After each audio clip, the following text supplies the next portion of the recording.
प्रिय विद्यार्थियों नमस्कार। डियर स्टूडेंट, पुरानी वीडियो में हमने ये जो कमांड दिख रहे हैं आप -u -U इनके बारे में हमने पढ़ लिया था। आज चलिए इसके उदाहरण के बारे में देखते हैं। जैसे उदाहरण में इन्होंने क्या लिखा है, एस लोकेट डाटाबेस में उन समस्त फाइलों को लोकेट करना जिनके कैरेक्टर सागर हों। लोकेट सागर मतलब ये है जैसे कि आपने एस लोकेट का यूज़ किया तो एस लोकेट में जो भी रिलेटेड वर्ड आप लिखेंगे उन सभी के बारे में आपको इन्फॉर्मेशन मिलेगी। जिस फाइल में आपसे मतलब आपका रिलेटेड वर्ड होगा उन सभी के फाइल के बारे में ये आपको जानकारी दे देगा। दूसरे में क्या है, किसी स्पेसिफाइड डायरेक्टरी से शुरुआत करते हुए एस लोकेट डाटाबेस को बनाता है। ये उसकी लोकेशन है, ठीक है। लोकेट उसके बाद -u होम यूज़र, ये उसकी लोकेशन है। इस तरह की डायरेक्टरी में ये खोजेगा। फिर आता है रूट डायरेक्टरी से प्रारंभ करते हुए एस लोकेट डाटाबेस बनाता है। अब आप रूट से अगर जब देखोगे तो आप इस तरह का छोटा u -u यूज़ करोगे। जैसे आपके इसमें बताया भी है, -u जब छोटा u यूज़ होता है तो रूट डायरेक्टरी, ठीक है, और -U यूज़ होता है तो स्पेसिफाइड डायरेक्टरी, ठीक। तो ये चीज़ों के बारे में आपको बताया गया है। दूसरा है TAC। यह कमांड किसी फाइल को विपरीत क्रम में अर्थात अंतिम लाइन से प्रारंभ करते हुए प्रदर्शित करती है, ठीक है। तो शायद समझ में आ गया होगा। कहने का मतलब ये जो नीचे का लास्ट का पोर्शन है, लास्ट के पोर्शन से ऊपर की ओर दिखाई देगा।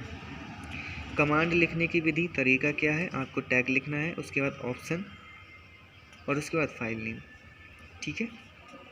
ऑप्शन यानी कि इनमें से आप किसी भी प्रकार का ऑप्शन जो यूज़ करेंगे, -u है, जो U है, ठीक है, इस प्रकार की ये ऑप्शन है, और उसके बाद उस फाइल का नेम, ठीक है। तीसरा आता है जेडकैट।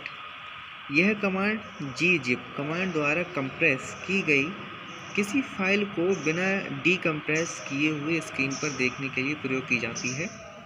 आप इस कमांड से प्राप्त आउटपुट को किसी अन्य फाइल में भेज सकते हैं। इस कमांड से प्राप्त आउटपुट डीकम्प्रेस फॉर्मेट में ही होता है। मतलब ये है जैसे कि हम लोग क्या करते हैं, बड़ी फाइलें होती हैं तो उनको कंप्रेस कर लेते हैं। कंप्रेस से मतलब उनका साइज़ जो होता है वो कम हो जाता है। हम साइज़ क्यों कम करते हैं, ताकि हमारे कंप्यूटर की स्पेस बच सके। तो ये जो कमांड होती है ये उन फाइलों को देखने के लिए यूज़ होती है जो कंप्रेस की गई हैं।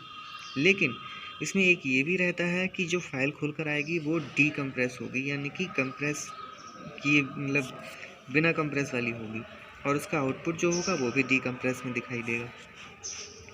कमांड लिखने की विधि देख लीजिए आप, जेडकैट लिखा और सीधे उस फाइल का नेम जिस फाइल को हम खोजना चाहते हैं।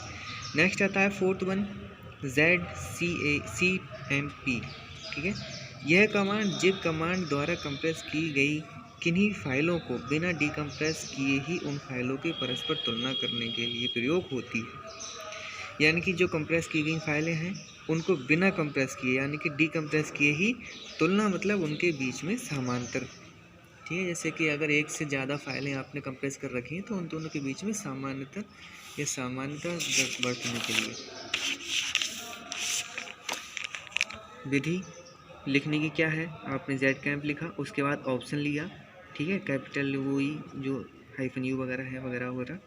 उसके बाद दोनों फाइलों का नेम लिया, जो फाइलें आपको खोलनी है, तो इन दोनों के बीच में तुलना आप करके आपको दिखाएगा। नेक्स्ट आता है 5.1 ZDiff। यह कमांड जिप कमांड द्वारा कंप्रेस की गई फाइलों को बिना डीकम्प्रेस किए हुए ही तुलना करने के लिए प्रयोग होती है। इस संदर्भ में यह उल्लेखनीय है कि ZDiff नामक यह कमांड फाइलों के समस्त अंतरों को भी प्रदर्शित करती है। मतलब जो प्रीवियस अभी कमांड पड़ी थी सेम उसी के तरह इसका कार्य है, लेकिन ये समस्त अंतर को भी प्रदर्शित करती है कि उन दोनों में क्या अंतर है।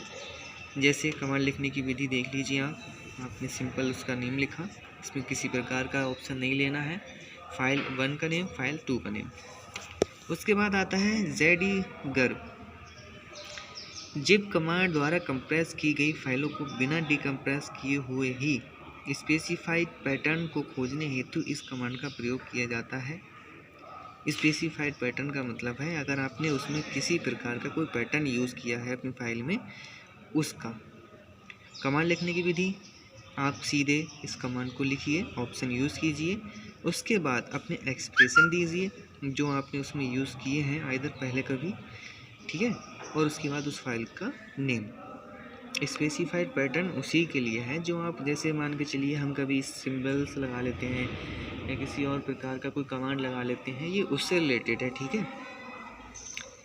उसके बाद आता है ZF गर्ब। यह कमांड जिप कमांड द्वारा कंप्रेस की गई फाइलों को बिना डिकम्प्रेस किए फाइल सर्च करने के लिए प्रयोग की जाती है। यह कमांड जिप कमांड द्वारा कंप्रेस की गई फाइलों को बिना डिकम्प्रेस किए फाइल सर्च करने के लिए प्रयोग की जाती है, ठीक है। यानी कि जो आपने फाइलें कंप्रेस की हैं उनको बिना डिकम्प्रेस किए यानी कि कंप्रेस की हुई फाइलों को ही सर्च करने के लिए उपयोग होती है, ठीक। इसके बाद इसके लिखने की जो विधि है, आप इस फाइल को लिखिए ZF गर्ब, ऑप्शन लीजिए, उसके बाद स्ट्रिंग जो लिखा है डियर स्टूडेंट, स्ट्रिंग यहाँ कैरेक्टर्स को प्रदर्शित करता है कि उसमें कितने कैरेक्टर्स हैं और उस फाइल का नेम। नेक्स्ट आता है Z ग्रब। यह कमांड जिप कमांड द्वारा कंप्रेस की गई फाइलों को बिना डिकम्प्रेस किए हुए ही किसी दी गई स्ट्रिंग अथवा पैटर्न को सर्च करने के लिए प्रयोग में लाई जाती है। यानी कि अगर आप सिर्फ Z गर्ब लिखेंगे तो इसमें आपको स्ट्रिंग वगैरह लिखने की ज़रूरत नहीं है, आप उसके पैटर्न के ही माध्यम से उसको खोज सकते हैं। कमांड लिखने की विधि आप देख लीजिए, Z गर्ब, ऑप्शन जो लेना है आपको वो उसको लिखिए, उसके बाद पैटर्न, जो पैटर्न आपने लिया होगा अपनी फाइल में उसको नोट कीजिए और उसके बाद फाइल का नेम, ठीक है। तो आज की वीडियो में इतना ही स्टूडेंट, कल 9th पार्ट इसका देखेंगे। Thank you.